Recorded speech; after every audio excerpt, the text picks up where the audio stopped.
بسم اللہ الرحمن الرحیم۔ اٹھو مسلمانوں، اپنے مقدر جگا لو، نماز ادا کر کے اپنے اللہ کو منا، کھول کے دیکھ چشم دل آتا ہے لطف کیا نماز میں، ہر طرف آتا ہے نظر نور خدا نماز میں۔ بوڑھا ہو یا جوان سب پر نماز فرض ہے، بچی کو 10 سال سے سختی سے لاؤ نماز میں۔ دوستوں برخوردارو، اٹھ کر نماز ادا کر لو۔ اللہ کے آگے جھک جانا ہی ہم سب کے لیے بہتر ہے۔ جو اللہ کے آگے جھک جاتا ہے وہ ساری زندگی کامیابی سے گزارتا ہے، تو جو اللہ کے آگے جھکنے سے پیچھے رہتا ہے وہ ساری زندگی خوار ہوتا ہے، ذلیل ہو جاتا ہے۔ جس نے اللہ کی بات کو پیچھے رکھا وہ کیا چین اور سکون سے زندگی گزار سکے گا؟ تو اللہ کے آگے گردنیں جھکا دے نہیں، یہی ہماری زندگی کا مقصد ہونا چاہیے۔ ہم دوسروں کے آگے تو گردن جھکاتے رہتے ہیں، لیکن اللہ کے آگے گردن جھکانے سے اور مسجدوں کو آباد کرنے سے پیچھے، بہت پیچھے ہیں۔ اسی لیے دنیا آپ کو زیر کرتی ہے۔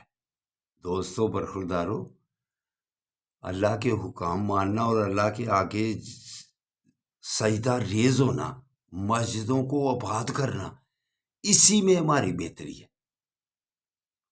تو گردنیں جھکا کر اللہ کا، پھر اللہ کے نام کا ذکر کرنا، یہ آپ کے لیے بہتر ہے۔ آقا صلی اللہ علیہ وآلہ وسلم نے ارشاد فرمایا،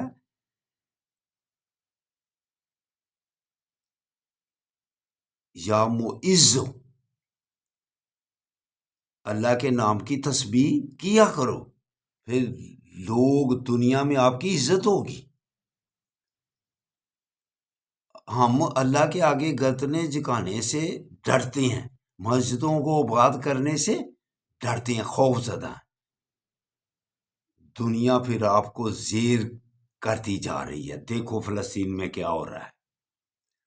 تو مسجدوں کو آباد کر کے اللہ کے ناموں کی تسبیح کرو، اللہ آپ کی پھر مدد کرے گا۔ نبی کریم صلی اللہ علیہ وآلہ وسلم نے ارشاد فرمایا کہ بڑے گناہ کون کون سے ہیں؟ نہ حق قتل کرنا، اللہ کے آگے کسی کو شریک ٹھہرانا، والدین کی نافرمانی،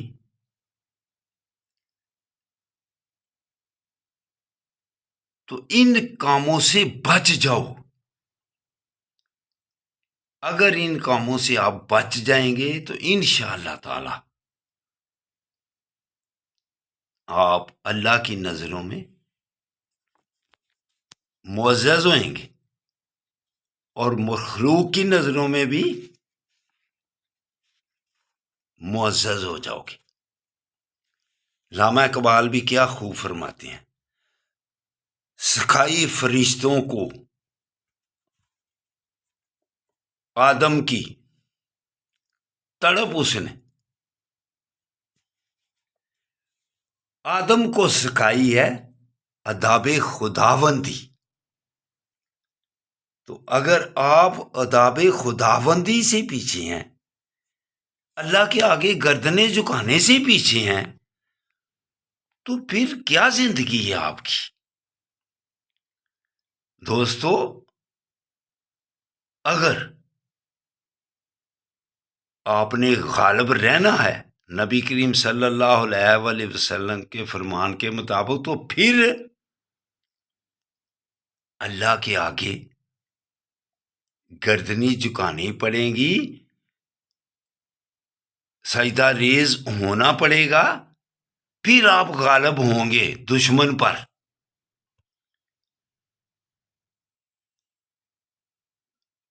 مسجدیں اگر خالی رہیں، اللہ کے آگے سجدہ بھی کرنے سے آپ گھبراتے ہیں تو پھر اللہ آپ کیسی مدد کرے آپ کی؟ جماعت اسلامی نے اسلام آباد میں کتنا بڑا اجتماع کیا ہے، لیکن حکومت خاموش ہے، بلکہ ان کو منع کر رہی ہے، ان کو سجدہ جلسہ کرنے سے روک رہی ہے۔ یہ ہے مسلمان کو ساتھ ہمدردی۔ فلسطین کو بمبوں سے زیر کر رہے ہیں، ان کے بچوں کو شہید کر رہے ہیں، ان کی عورتوں کو شہید کر رہے ہیں، غزہ کو ملبے کا ڈھیر بنانے لگے ہیں، لیکن ہمارے حکمران بالکل خاموش ہے۔ اللہ کو کیا جواب دے گی جا کے؟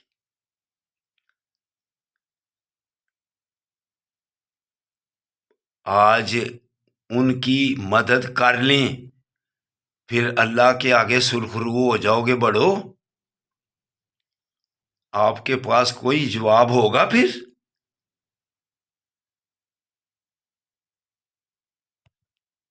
تو کچھ نہ کچھ کم از کم ان کی چیزوں کا بائیکاٹ، اگر آپ ان سے لڑائی کرنے سے گھبراتے ہیں، اپنی فوج بھیجنے سے گھبراتے ہیں، تو کم از کم ان کی چیزوں کا بائیکاٹ کرنے کا حکم جاری کر دو، تاکہ پاکستان میں پتہ چلے کہ بڑے کچھ ہمیں کہہ رہے ہیں۔ تو اتنا ہی کچھ کر لو۔ اخلاقی قدروں سے آپ بہت نیچے چلے گئے ہوئے ہیں۔ کم از کم یہ آواز آنی چاہیے کہ ان کی چیزوں کا بائیکاٹ کیا جائے۔ کیوں ڈرتے ہیں؟ امریکہ سے کیوں ڈرتے ہیں؟ وہ کوئی ہوا ہے؟ وہ تو ویتنام میں ذلیل ہو کے نکلا تھا، افغانستان سے بھی دیکھو کیسے ذلیل ہو کے نکلے۔ تو اس جنگ میں بھی اللہ اس کو ذلیل کرے گا۔ اس کی معاشی حالت اتنی ڈاؤن ہوتی جا رہی ہے کہ وہ گھبرا رہا ہے کہ یہ کیا ہو رہا ہے۔ یہ اب تباہی کے دانے پر وہ آ پہنچا ہوا ہے انشاءاللہ تعالی۔ تو یہ جہاد جو ہے نا، یہ شروع سے لے کر قیامت تک جاری رہے گا، اور ہم اس کی حمایت کرتے رہیں گے اللہ کی مہربانی سے۔ اللہ حافظ، اللہ حافظ۔